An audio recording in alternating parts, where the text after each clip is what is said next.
예, 오늘은 누가복음 10장과 12장, 그러니까 마태복음 10장 이 두 장에서 있는 예수님 말씀 중에 참새 두 마리가 한 아사리온에 팔린다 하는 말씀이 있고요. 마태복음에는. 그리고 누가복음에는 참새 5마리가 두 아사리온에 팔린다 이런 말씀이 있습니다. 이 말씀을 가지고 오늘 예수님께서 무엇을 말씀하시고자 하는지 살펴보도록 하겠습니다. 우선은 이 내용이 동일한 말씀이기 때문에, 내용이 참새에 관한 거니까 동일한 말씀이기 때문에 예수님이 어떤 상황에서 이 말씀을 하시게 되는지를 볼 필요가 있습니다. 어떤 배경에서, 어떤 시대적 배경에서 말씀하시게 됐는가. 마태복음은 우리가 보면은 예수님이 12사도를 선택하시는 데서 이야기가 시작이 돼요. 그렇죠? 그런데 누가복음은 그게 아니라 무리가 수만 명이 모여가지고 엄청난 대중들이 모이는 가운데서 예수님 말씀하셨어요. 그러니까 컨텍스트가 다르다는 거죠. 배경이. 마태복음 10장은 어떤 점에서 중요하냐면은 예수님의 제자들에 대한 교훈, 경고, 그리고 격려, 이런 내용으로 가득 차 있습니다. 마태복음 10장은. 그러니까 사역자들 혹은 선교사들 혹은 목사님들, 뭔가 하나님의 일을 하려고 하는 사람들은 마태복음 10장에 나와 있는 이 말씀이 굉장히 직접적인 교훈으로 등장을 하는 거죠. 그래서 이렇게 해라, 저렇게 해라, 이런 경우는 이렇게 해라. 예수님이 아주 구체적이고 실천적인 내용들을 마태복음 10장에서는 말씀을 하셨고요. 누가복음은 내용이 복잡합니다. 많은 내용들이 그 속에 포함되어 있습니다. 종말에 관한 말씀도 있고요. 혼인집에 갔다가 늦게 돌아오는 그 주인에 대한 얘기, 때를 따라 양식을 나눠줘야 된다는 이야기, 여러 가지 이야기가 누가복음에는 섞여 있습니다. 그래서 오늘 우리는 예수님이 참새 이야기를 한 번 하셨는데 누가와 그 마태가 서로 다르게 보도를 했는지, 그러니까 같은 이야기를 마태는 이렇게, 누가는 이렇게, 그렇게 했는지, 아니면 예수님이 참새 이야기를 2번 하시는지, 우리는 그것을 우리가 생각해 볼 필요가 있습니다. 우선은 이런 이제 대목을, 이런 본문을 가지고 이제 역사 비평이나 성경을 비평적으로 보시는 분들은 마태와 누가가 서로 다르게 표현했다. 그러니까 성경이 마치 오류가 있는 것처럼 그렇게 설명을 시도합니다. 그러니까 마태가 잘못했든지 누가가 잘못했든지 둘 중에 하나가 잘못을 했다는 거예요. 오류가 있다는 거예요. 우리가 성경을 보게 되면 그 숫자나 연도나, 오늘도 보니까 참새 숫자가 문제가 되잖아요. 참새 숫자. 마태는 2마리인데 누가는 5마리란 말이에요. 이런 것들, 이런 내용들이 다르기 때문에 이거를 조화를 시키기 위해서 이제 사람들에게 설명하는 방식이 두 기자 중에 한 사람이 잘못을 했다, 오류를 저질렀다라고 얘기를 하죠. 근데 저는, 저와 여러분이 이제 처음에 말씀드렸던 것처럼 예수님이 말씀하는 상황이 다르다는 거예요. 정황이 다르다는 거예요. 마태복음 이야기할 때 그 예수님의 처한 상황과 누가가 기록한 그 내용을 말씀하실 때 그 청중이 다르다는 거죠. 그렇기 때문에 예수님은 2번 말씀을 하셨고, 참새 2마리 이야기도 한번 하셨고, 참새 5마리 이야기도 하셨다. 이렇게 보는 것이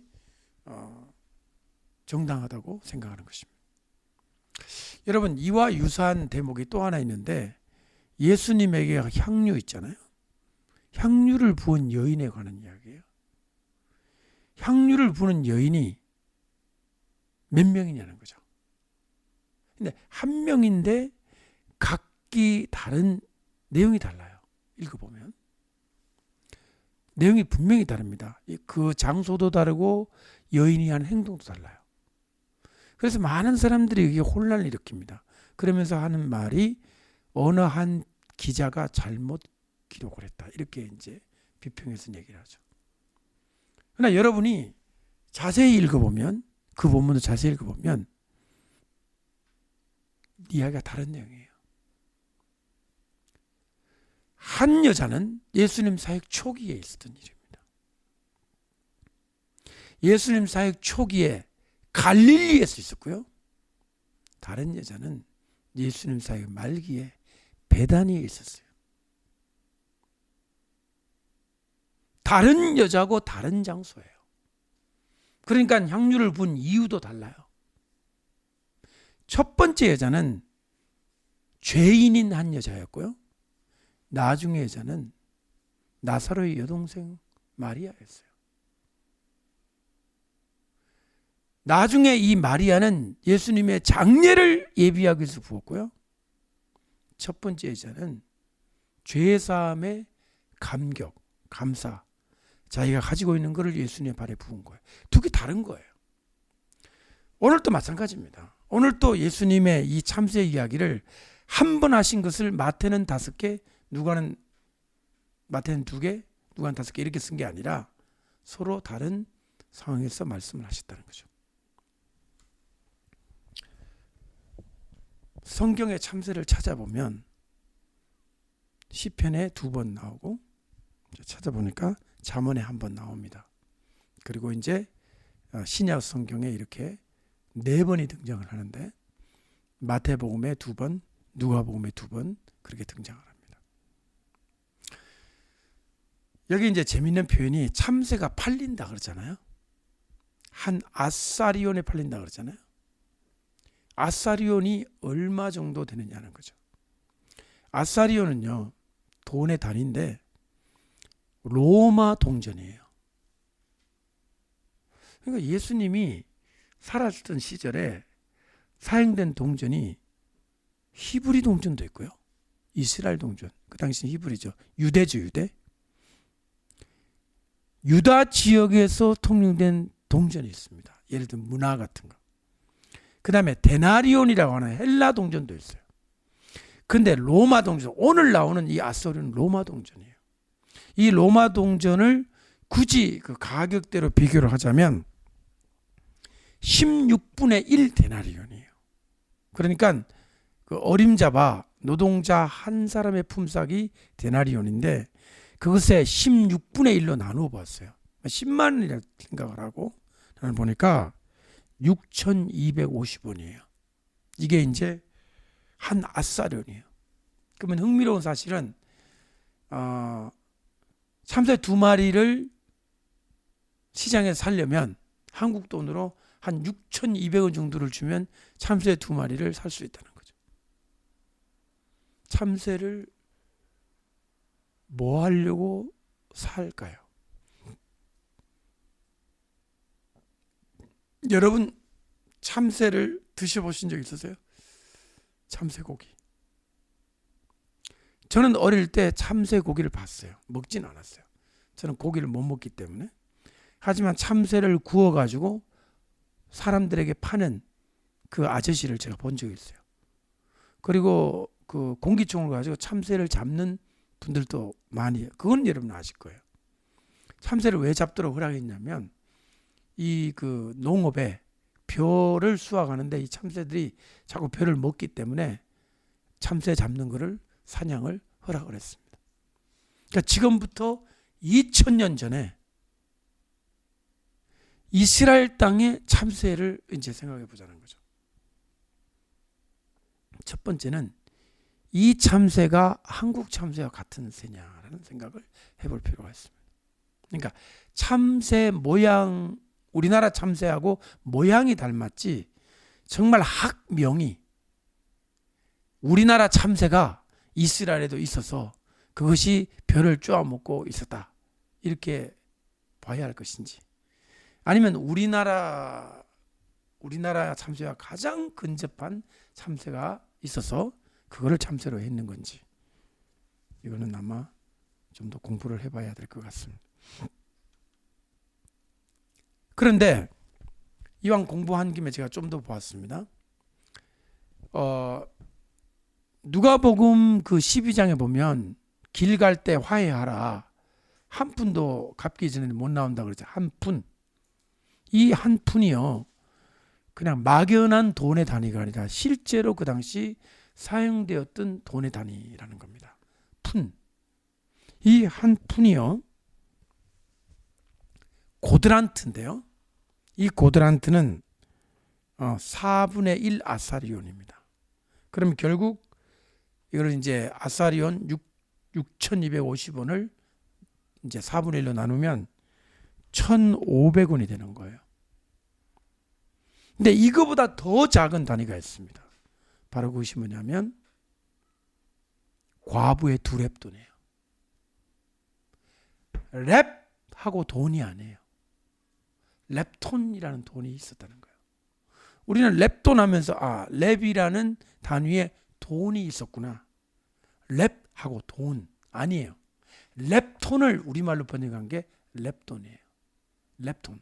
이 랩톤은 얼마냐면 2분의 1 고드란트입니다. 그럼 결국에는 781원 정도. 두 개를 헌금한 거죠. 결국에는 얼마냐면 780원짜리를 두 개를 헌금한. 우리나라로 생각하면 500원짜리 동전 두 개를 연복교에 넣었는데 그것이 그 여인에게는 그날 생활비 전부라고 했습니다. 이제 실감이 나시죠? 780원에 해당하는 동전을 두 개를 넣었다 하는 것을 우리는 알게 됩니다. 자, 그러면 이제 본문을 잠깐 들어가 보시죠. 마태복음을 먼저 한번 보겠습니다. 마태복음을 먼저 보면 이렇게 되어 있습니다. 참새 2마리가 한 아사리온에 팔리지 않느냐. 그러나 너희 아버지께서 허락하지 아니하시면 그 하나도 땅에 떨어지지 아니하리라. 이렇게 되어 있죠. 자, 여기에 예수님 말씀을 자세히 보세요. 참새 2마리가 한 아사리온에 팔린다. 그죠? 그런데 그러나 너희 아버지께서, 하나님이죠. 하나님이 허락지 아니하시면 그 하나도, 그러니까 참새 2마리인데 한 마리도 어떻게 되지 않는다고 되어 있죠? 땅에 떨어지지 아니하리라 그랬죠. 자, 이것이요, 역접 관계로 나와 있는 이 두 이야기가 정확히 반대냐는 거죠. 앞에는 팔린다고 되어 있어요. 그럼 뒤에는 팔리지 아니하리라 그래야 되잖아요. 근데 예수님 뭐라고 하셨냐면 땅에 떨어지지 않는다 했어요. 이게 무슨 뜻일까요? 왜 땅에 떨어지지 않는다는 말을 쓰셨을까요? 제가 오래전에 이 제목을 가지고 아주 어느 한 목사님으로부터 약간의 충격적인 이야기를 들은 적이 있습니다. 제 일생 동안 잊어버리지 않는 내용인데요. 한번 잘 들어보세요. 이렇게 얘기하는 거예요. 많은 사람들이 하나님이 허락을 해야 참새가 땅에 떨어진다고 생각한대요. 참새는 안 떨어지는 동물인데 하나님이 허락을 해야 떨어진다는 거죠. 이 말이 무슨 뜻이냐면요, 우리 예수 믿는 사람한테는 어려움이 없다는 거예요. 떨어지는 일이 없다는 거예요. 언제나 좋다는 거예요. 근데 하나님이 특별하게 허락을 하면 어려움이 생긴다는 거예요. 근데 그 목사님 말이 뭐냐면 반대라는 거예요. 언제나 어려움이 우리에게 있고 언제나 우리에게 고난이 있고 언제나 우리에게 떨어지는 일이 있는데 하나님이 허락을 하면 안 떨어진다는 거예요. 하나님이 우리를 지켜주시면. 그럼 오늘 본문을 자세히 보시죠. 예수님 말씀이 뭐냐면 참새가 원래 떨어지는 동물인데 안 떨어지도록 하는 건지, 안 떨어지는 동물인데 하나님이 허락하면 떨어지는 건지. 그러면 지금 제 말이 무슨 뜻인지 이해를 하시겠어요? 다시 한번. 참새는 원래 잘 떨어지는 동물인데 하나님이 허락을 하면 안 떨어지는 건지, 참새는 원래 안 떨어지는 건데 하나님이 허락하면 떨어지는 건지. 잘 보세요. 뭐라고 되어 있어요? 이렇게 되어 있죠. 허락지 아니하시면 하나도 땅에 떨어지지 않는다. 이해되십니까? 참새는 어떤 동물이냐면 사람들에게 총을 맞거나 화살을 맞거나 사냥꾼에 의해서 포획이 돼서 땅에 떨어지는 거예요. 땅에 떨어지는 운명을 가지고 있는 게 참새예요. 인간이 어떻다고 생각하십니까, 여러분? 인간의 존재. 그렇지 않나요? 인간이 참새와 같다고 생각해 본 적 없나요? 저는 며칠 전에 광주로 가다가 도로예요. 시속 80km 달리는 도로인데 강아지 한 마리가 도로 안에 있어요. 제가 치지 않았습니다. 제가 하도 전방을 좀 이렇게 잘 보고 운전을 했는 것 같아요.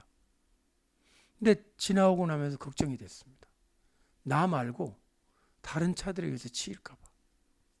걔가 도로에서 멀뚱멀뚱 보고 있어요. 아무런 위험도 못 느끼고 그 빠르게 직진하는 도로 앞에서 서 있는 그 동물, 그 강아지가 인간 같다고 생각했어요. 저는 인간이란 그런 존재라는 거야. 떨어지는 겁니다. 인간은 사고도 나고 교통사고도 나고 실수도 하고 돌이킬 수 없는 잘못도 저지르고. 인간은 그게 인간이라는 거예요.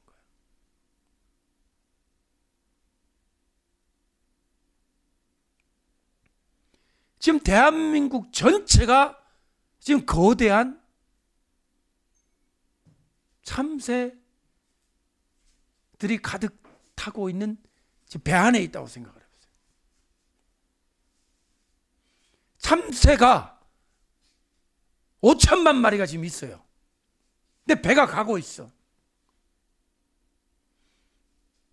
절대로 문제가 없이 잘 가는데 좀 문제가 있으면 이렇게 부딪히고 사고 나고 그러니까요. 아니면 너무나도 위험한 망망대해를 지금 우리가 가고 있는 거예요. 하나님이 지켜주셔야 안전한가요? 아니 원래는 편안하고 안전한데 하나님이 이렇게 때리면 사고가 나는 건가요? 너무나도 안이하게 생각하는 거죠. 사람들은 아침에 일어나면 아무 일도 없을 거야. 하나님 아무 일도 오늘 없을 건데 나쁜 일 일어나지 않게 해주세요. 그러면서 살아가요. 아니면 오늘도 엄청난 폭풍 가운데 나는 던져진 존재로 살아가는데 저를 꼭 지켜주세요라고 살아야 돼요. 우리가 살고 있는 세상을 너무 안이하게 보는 거죠. 쉽고 편안하게. 참새 한 마리를 노리는 사냥꾼이 100명이 되고 매일같이 참새는 수백 마리 수천만 마리에 죽어서 시장에 팔리는데 그래도 참새는 오늘 또 일이 없을 거야. 아무 일도.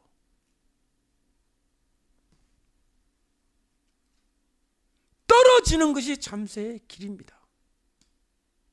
하나님이 지켜주셔야 안 떨어지는 거예요. 그러면서 그 목사님 하는 말씀이 뭐냐면 불행은 일어나는 겁니다.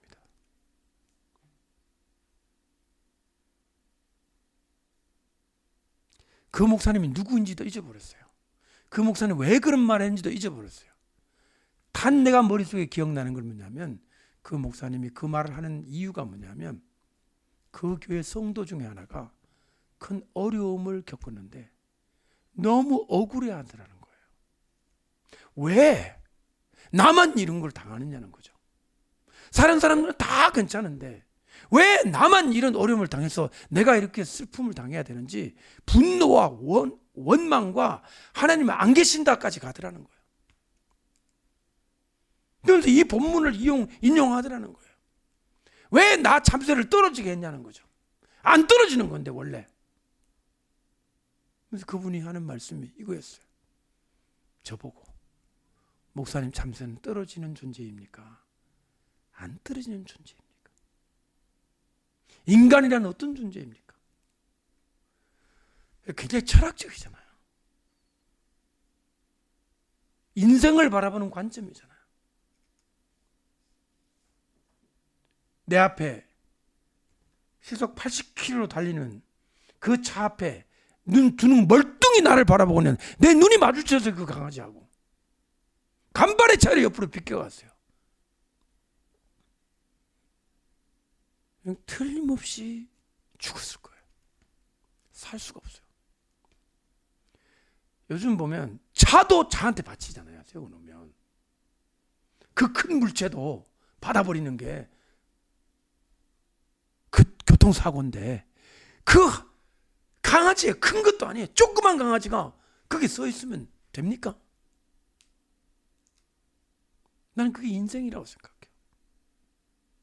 하루 동안에 여러분이 먹는 음식 가운데 얼마나 많은 양의 세균, 호흡하는 가운데 얼마나 많은 잘못된 바이러스, 사람을 떠나서 내 주변에 둘러싸여 있는 모든 것들이 내가 파괴당하고 죽음으로 가고 내 속에 병을 일으키고 결국에는 내가 살 수 없도록 만드는 환경이 우리에게는 얼마나 많아요. 우리는 참새입니다. 참새와 같습니다. 떨어지는 겁니다. 그런데 아버지께서 허락지 아니하시면 안 떨어진다. 하나님이 지켜주신다는 거죠. 30절 보세요. 정확히 이 말씀의 뜻이 그 속에 있습니다. 30절에 너희에게는 돼 있잖아요.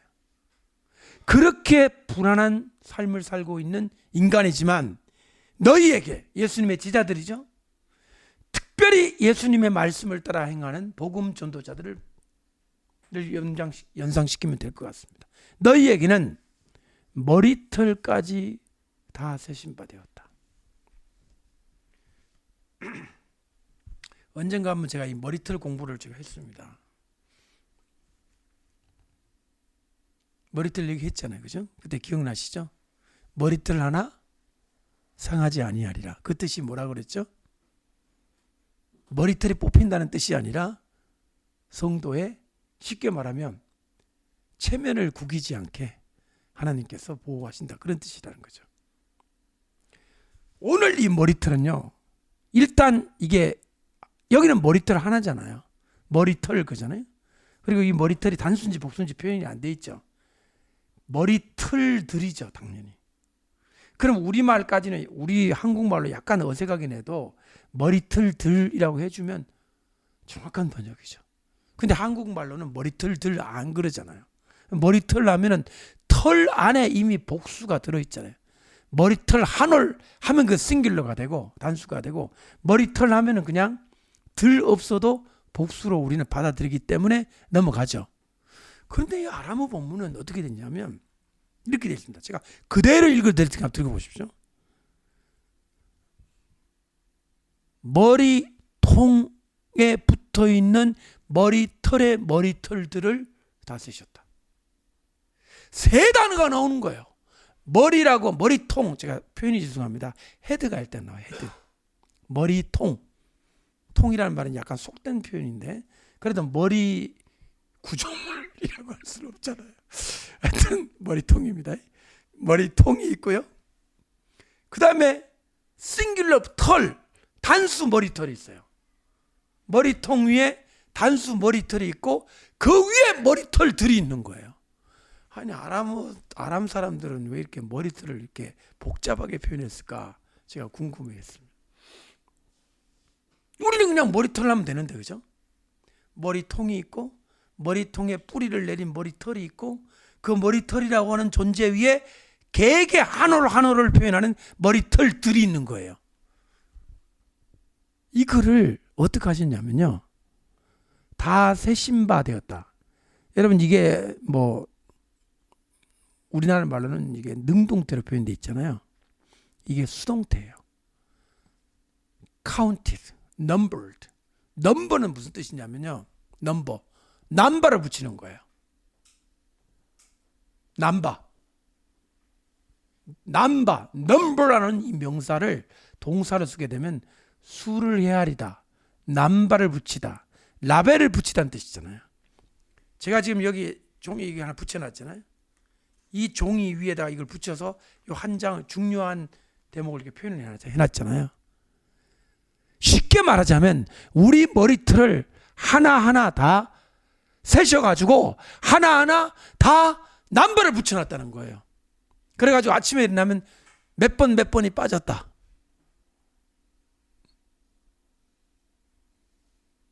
새로운 번호가 지금 나오고 있다 등등. 그 뜻이에요.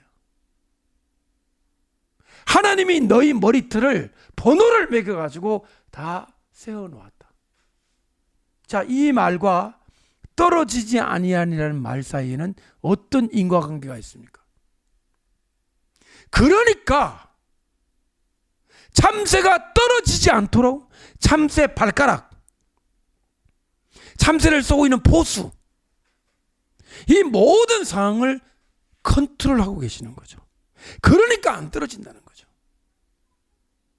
머리털같이 수많은 경우의 수를 하나님께서는 다 알고 컨트롤하고 계시는 거예요.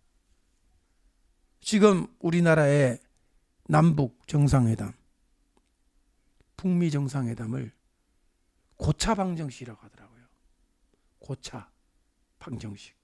왜?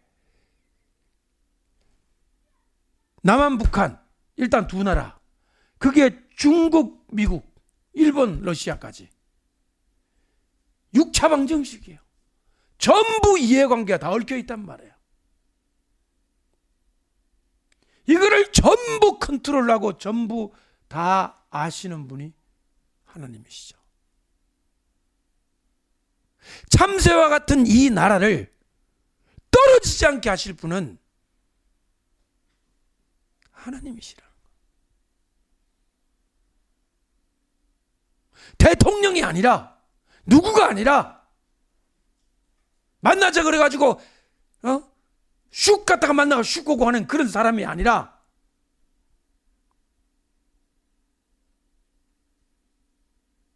벼랑 끝 전술이 아니라, 거짓말만 내세우는 누구 때문이 아니라, 하나님만이 이 모든 경우의 수를 정확히 하시고 당신의 뜻을 이루시는 거예요. 여러분의 삶은 고차 방정식 아닙니까? 여러분의 삶이 1차 방정식입니까? 뚝딱뚝딱 그럼 답이 나오는 게 여러분의 삶이에요? 어쩌면 답이 없는 삶도 있어요. 우리 가운데는 쟤는 답이 없다. 인생이 문제 그 자체다. 죽어야 답이 나온다. 뭐 이런 사람. 우리는 그런 사람이 없습니다. 이 가운데는. 그 정도로 막장 드라마는 우리 가운데는 없는 것 같아요. 그러나 인생들 가운데는 있어요. 그러나 답은 있습니다. 그 막장에도 답이 있고요. 완전히 인간 말종이 아니라 인간이 아닌 짐승 같은 인간에게도 답은 있습니다. 그분을 가리켜 우리는 하나님이라 부르는 거예요. 여러분, 뻔한 답 가지고 주님 달라고 기도하시는 거 이제 그만하시면 어떨까요? 내가 답 정해놓고, 주님 사지선다형입니다. 사지선다형도요 상당히 그 하나님의 섭리를 그래도 인정하는 분, 대개는 2개 중에 하나.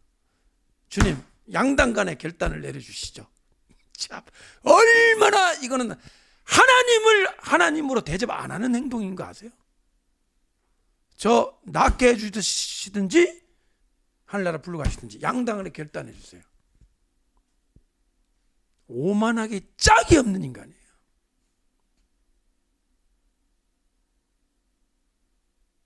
하나님의 섭리와 주권을 인정 안 하는 거죠. 인생이 정말로 양당간이든가요? 인생이 사지 선다의 등인가요? 인생은 논술입니다. 끝이 없어 보이는 답이 그 안에 있고 나로서는 풀 수 없는 수수께끼로 얽혀 있는 것이 인생이에요. 여러분, 우리 앞에 놓여 있는 이 북미회담 뭐가 답입니까? 내가 원하는 답이 있어요. 내가 기도하는 답이 있습니다. 내 생각은 너희 생각과 다르니라.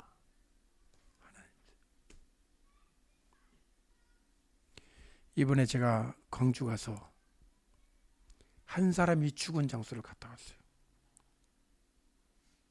조광주라고 하는 중종시대 때 살림에 정말 선비의 기상을 내세운 우리나라 4대 선비 중에 한 사람으로 이율곡이 정했던 한 사람, 그 중에 한 사람이 바로 조광주입니다. 그 사람이 저 광주까지 끌려가서 죽었더라고요. 원래 서울 사람이에요. 12월 20일 정월 20일 사약을 받고 죽었어요. 나는 중종 임금이 얼마나 연산군에 의해서 이렇게 반란을 일으켜 쿠데타를 가지고 정권을 잡았잖아요. 그러니까 신하들에게서 꼼짝을 못하는 거예요.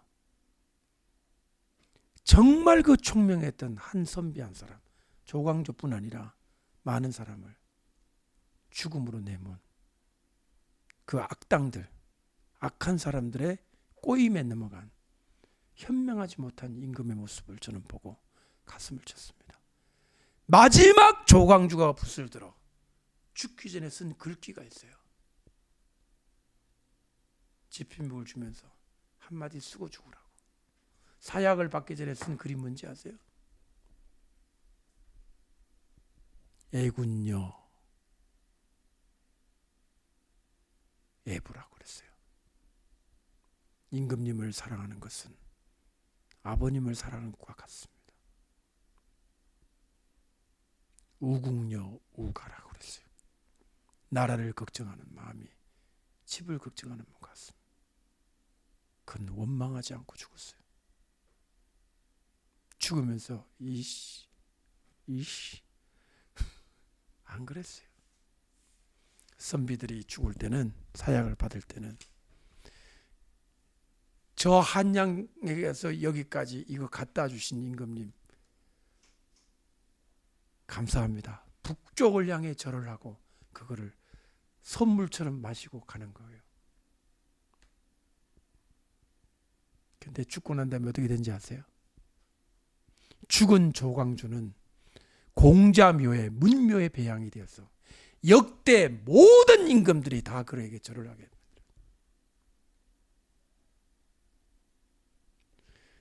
그를 죽인 사람은 천하의 역적으로 이름 둘이 간신배, 조선 500년 역사의 최고의 간신배로 이름이 등재된 남곤과 심정에 곤정이라는 이름을 붙여가지고 남곤 심정, 그래서 곤정이라는 이름으로 역적의 이름에 등재가 됐습니다. 베스트 2에 올랐어요. 둘이가.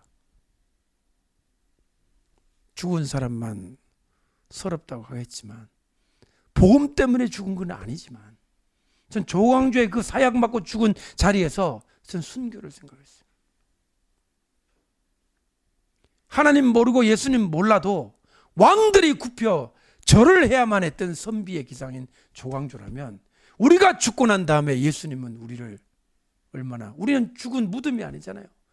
부활할 거잖아요. 우리는 죽어도 좋고, 아니 죽어서 진짜 하나님의 사랑받고 영광을 얻는데 무엇 때문에 우리가 참새처럼 바들바들 떠냐 이 말이죠. 떨어질까 봐 떨지 말라는 거죠. 떨어지는 것이 참새입니다. 어쩌면 지금까지 안 떨어진 것이 주님께 감사한 대목 아닌가요? 떨어지면 재수 없다가 아니라 안 떨어지도록 지켜주신 주님께 감사합니다. 떨어지는 것이 참새의 운명이에요.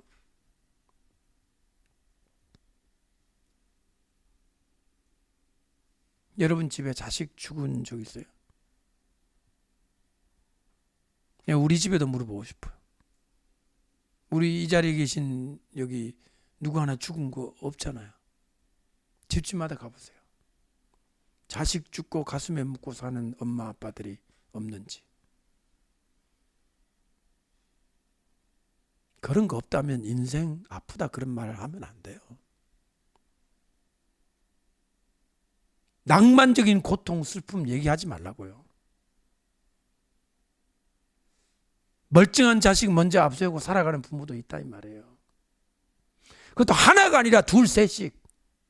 옛날에는. 그러고도 살아내야 돼요.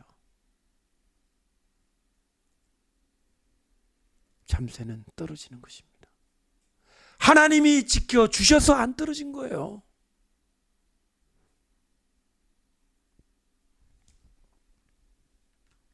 보세요. 두려워하지 말라. 그랬잖아요. 따라합시다. 두려워하지 말라. 두려움의 이유가 뭡니까? 떨어지는 거잖아요. 죽는 거잖아요. 당하는 거잖아요. 뭔가 어려움을 당해서 망하고 파괴당하고 내 삶에 문제가 생기고 삶에 충격이 오고 이런 거잖아요. 두려워하지 말라 그랬잖아요. 왜? 이게 참 정말 내가 여기서 개인적으로 말씀마다 충격받은 게 뭐냐면 그 다음 구절이에요. 왜 두려워하지 말라는 얘기냐? 여러분, 너희는 많은 참새보다 귀하니라. 이거 한국말로는 무슨 뜻인지 알 수가 없어요. 참새가 많다? 근데 많은 참새보다 귀하다? 그래. 너는 참새 한 100만 마리보다는 귀하다. 참새 100만 마리하고 너를 달아보니까 너가 더 귀하다. 뭐 이런 뜻입니까? 이 뜻이 뭡니까? 이 말의 아주 의미가 뭐냐면 이 귀하다는 말의 뜻입니다. 우리말로 귀하다는 거는 뭐 가치가 있다 이런 뜻이잖아요. 귀하다. 금반지하고 은반지 있으면 금반지가 더 귀하다 뭐 이런 거 아니에요, 그죠? 응? 이웃집 자식하고 우리 집 자식 중에 누가 더 귀해요? 이웃집 자식 더 귀하죠? 말씀꾸러기니까. 야, 난 저 이웃집 자식 참 귀하더라. 니는 안 귀하다. 이런 부모님 있어요? 아니, 속상할 때는 그런 마음이 들겠죠. 또 비교도 합니다. 야, 저 이웃집 자식 봐라. 얼마나 훌륭하냐. 너는 뭐냐. 이런 말하지만 정말 내 마음 가슴 깊은 곳에는 더 귀한 거예요. 그런데 이 귀하다는 말의 뜻을 제가 공부를 해봤습니다. 뜻이 뭐냐면 미아트린이라고 하는 미아트린이라고 하는 아람어인데요. 영어로 번역을 하면 개인이라는 뜻이 됩니다. 개인, G-A-I-N, 개인. 개인이 뭐예요? 뭐를 애들을 쓰는 말로 득템이에요. 득템 무슨 뜻이에요? 획득하는 거예요. 주는 거야. 내가 이익을 취하는 것을 개인이라고 그래요. 개인. 손해를 보는 게 아니라 뭐 한다고? 손해를 보는 게 아니라 나에게 유익이 되는 그걸 개인이라고 그래요. 근데 이 개인이라는 동사가 수동태예요. 그러니까 참 이게 개인이라는 동사를 수동태로 쓴다는 것 자체가 영어에서는 불가능하잖아요. 근데 아람은 이렇게 분명히 수동태예요. 그러니까 누구에게 유익이 되는 거예요. 이게 중요한 겁니다. 너희가 그냥 귀한 게 아니에요. 귀하다, 귀하네가 아니라 너희는 하나님에게 귀한 존재라.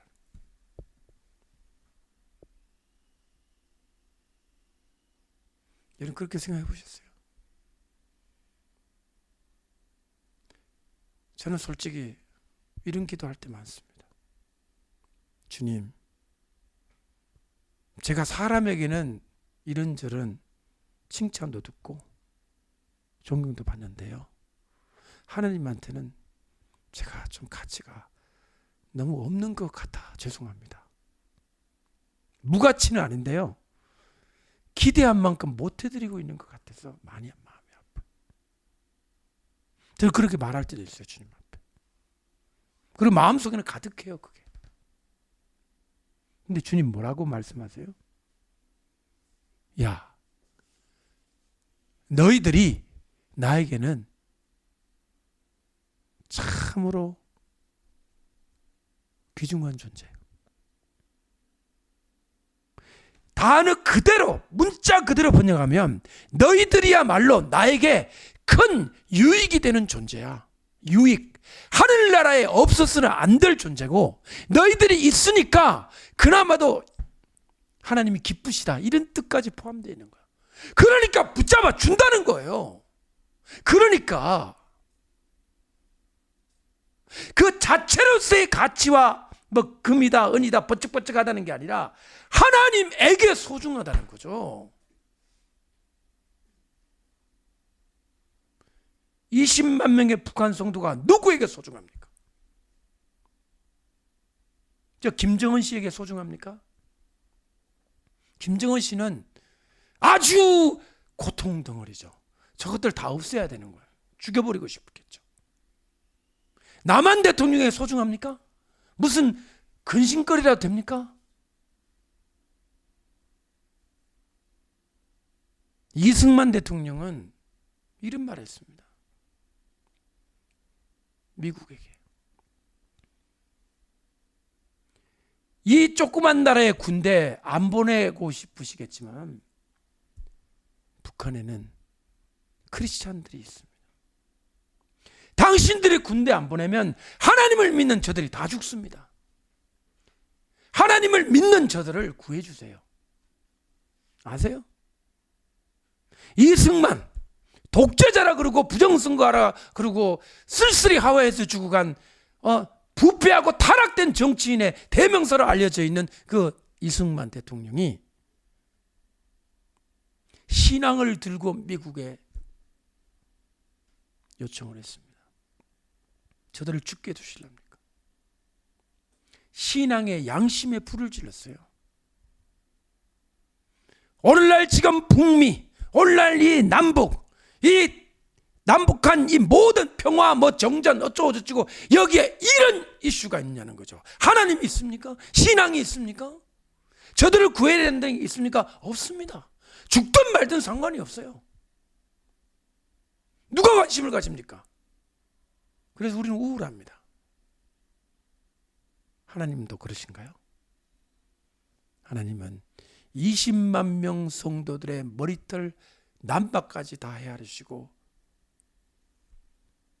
천군전사 동원해 갖고 불꽃 같은 눈동자로 이것을 지켜보시고 드라이브하고 계십니다.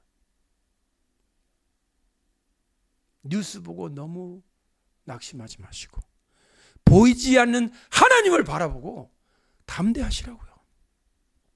주님, 진짜 왕이신, 왕 중의 왕이신 주님을 믿습니다. 절대로 그냥 버려두지 마시고 주님 통치하시고 컨트롤 하실 줄 믿습니다. 내 삶도 그래 주시고 이 나라도 그래 주시고 저 남북 관계도 그렇게 해주세요.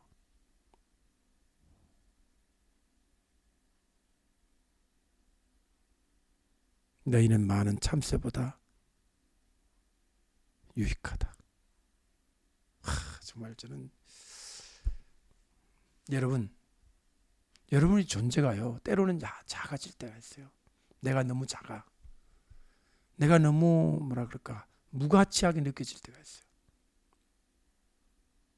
심지어 자기 자신을 학대하고 자기 자신의 비관적인 마음까지 들어서 나는 별로 소용이 없는 존재다. 그게 겸손이 지나치면요 사탄의 시험이 돼요. 겸손이 이미 겸손이 아닙니다. 겸손이 아니고 뭐냐? 자기 학대를 통한 하나님을 원망하는 거예요. 자기를 막 초기에는 되게 겸손하시네. 집사님, 권사님 되게 겸손하시네요. 나는 아니야. 나는 벌레 같아. 나는 막 그냥 아무고 쓰레기야. 인간 쓰레기야. 어떤 점점 심해져. 결론이 뭐냐면 하나님 있다면 이럴 수 있어. 이렇게 가. 자기를 미워하는 것이 하나님을 미워하게 되고 구원도 없어 천당도 없어까지 가는 거예요.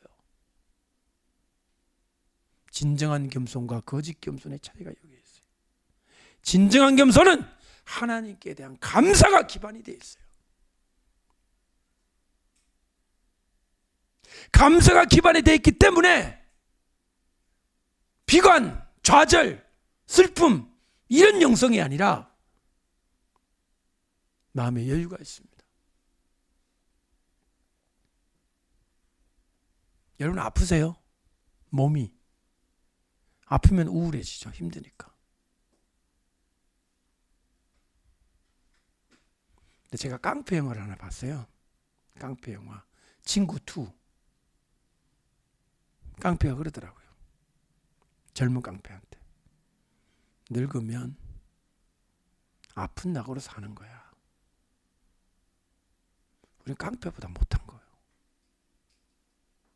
아픈 게 어땠어요? 그냥 아픈 것이 인생이라는 생각 안 해보셨어요? 나는 절대 안 아파야 되는데 재수 없이 아프다 이거예요? 그럼 인생이 원래 아픈 거예요. 인생은 아픈 거예요 원래. 오늘도 미리가 보면 미리 머리가 털이 빠지고 그 안에 뭐가 피부병이 생겼어요. 내가 이 설교 준비하기 전에는 미리야 머리 왜 이렇게 뭐가 병이 났네? 그런데 이제는 안 그랬습니다.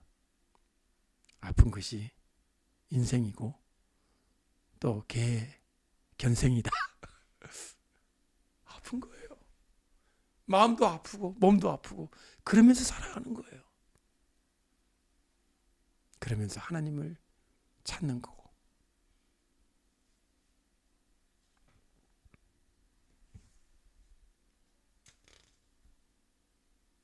다시 한번 읽어주시기를 바랍니다. 30절과 31절 시작. 너희에게는 머리털까지 다 쓰신 바 되었나니 두려워하지 말라. 너희는 많은 참새보다 귀하니라. 아멘. 그런데 누가복음에는요 조금 다른 표현이 하나 있습니다. 한번 보세요. 누가복음 12장 참새가 어디에 나오죠? 예? 예. 참새 5마리죠. 2아사레온에 팔리는 것이 아니냐. 그러나 하나님 앞에는 그 하나도 뭐라고 되어 있죠? 좀 다른 표현이죠. 아까는 떨어지지 않는 거고 이제는 어떻게 하는 거예요?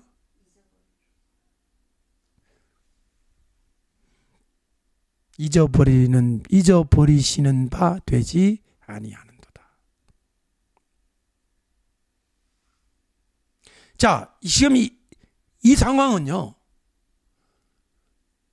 떨어졌습니다. 팔립니다. 그런데 기억을 하세요. 아까는 아예 안 떨어지도록 하실 수 있다고 얘기를 했고 이번에는 떨어졌습니다. 팔렸습니다. 사람이 그 다리를 뜯어 먹었습니다. 그런데 하나님은 그 참새를 기억을 하세요.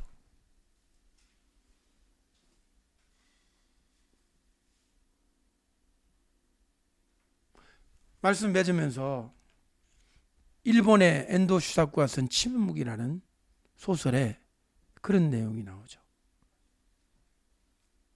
이런 대목이 나옵니다.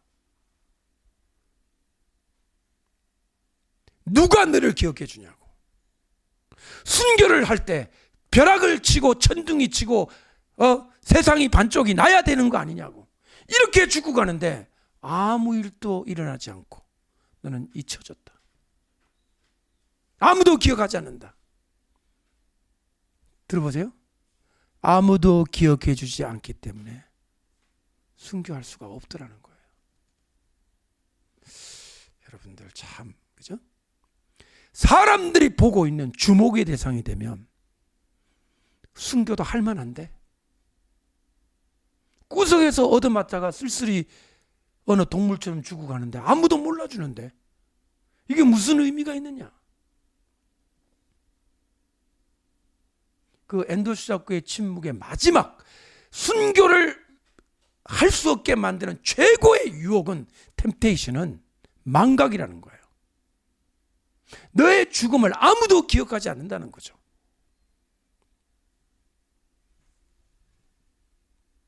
어쩌면 예수님이 그걸 알고 계셨을 거라고 생각합니다. 잊어버리지 않을 거다. 내가 너희를 잊어버리지 않을 거다.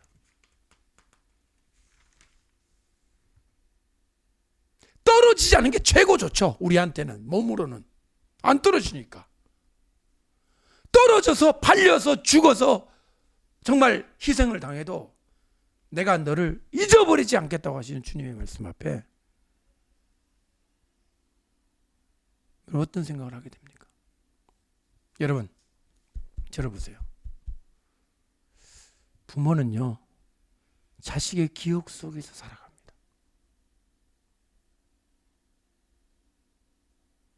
다시 말하면 부모의 소망은 자식이 기억을 해주기를 바라는 거예요. 다시 바꿔 말할게요.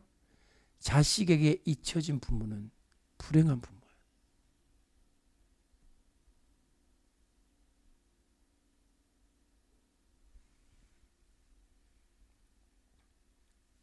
주인에게 잊혀진 종은 슬프죠. 그야말로 개죽음이죠. 그러나 그 사람이 죽고 난 다음에도 사랑해주는 사람들이 있다면 그게 과연 슬픈 죽음일까요? 조선왕조 500년 동안 모든 임금들이 조광조 앞에 참배를 했다면, 유교니까, 그 조광조가 진짜 죽은 걸까요? 비참하게 죽었으나 영원히 그 정신 속에서 살아남은 걸까요? 이것은 예수 믿지 않은 사람들의 이야기예요. 그러나 우리는 하나님의 기억 속에 살아있고 진짜 부활이 되고 주님과 함께 왕노릇을 하게 되는 영광이 기다리고 있는데 두려워하지 말라 그랬잖아요. 두려워하는 것은 어리석은 거다. 이것을 한다면 오히려 감사해야 되는 거죠. 예수님의 제자, 예수님의 길을 따라가는 성도의 마음가짐이라고 생각합니다. 기도하시겠습니다. 기도할게요. 거룩하신 아버지 하나님, 오늘은 이 땅의 작은 몸짓으로 하나님의 영광을 나타내기 위해서 애를 쓰는 이 예시바 샬롬과, 그리고 예시바 샬롬 교회를 위해서 기도하시고 축복하고 함께 말씀을 듣는 많은 성도들을 이 시간 기억합니다. 무엇보다 이 자리에 함께 동참해서 함께 예배를 드리고 함께 교회를 세워가는 성도들 또 이 시간 기억합니다. 주님, 우리는 참새와 같습니다. 하지만 우리는 참새보다 귀한 존재고 하나님 나라의 소중한 존재들임을 고백합니다. 그렇게 대해 주셔서 감사합니다. 그렇게 귀하게 보아주셔서 감사합니다. 함부로 자기를 학대하고 함부로 자기를 필요 이상으로 비관적으로 자기를 방기하고 방치하고 자기를 갈고 닦지 않은 이 어리석음을 용서해 주시고 하나님의 존귀한 자녀로 살아갈 수 있게 우리의 마음도 생각도 반듯하게 만들어 주시옵소서. 주님, 우리는 죽는데 이왕이면 주님의 이름을 위해 죽기를 소망합니다. 우리도 병들어 죽고 사고 나서 죽고 반드시 죽을 텐데 우리 몸이 죽는 그 순간 예수님을 사랑하며 예수님의 이름을 드러내며 향유가 깨어져서 그 옥합에 깨어져서 향유가 쏟아지듯이 우리 몸이 깨어져서 우리의 피가 흘러 주님의 이름을 선포하는 그 축복과 영광이 우리에게 주어진다면 너무나도 감사하고 주님께 영광이 될 것입니다. 주님, 두려워하기는커녕 그날이 우리에게 꼭 오기를 바랍니다. 도와주십시오. 예수님의 이름으로 기도합니다. 아멘.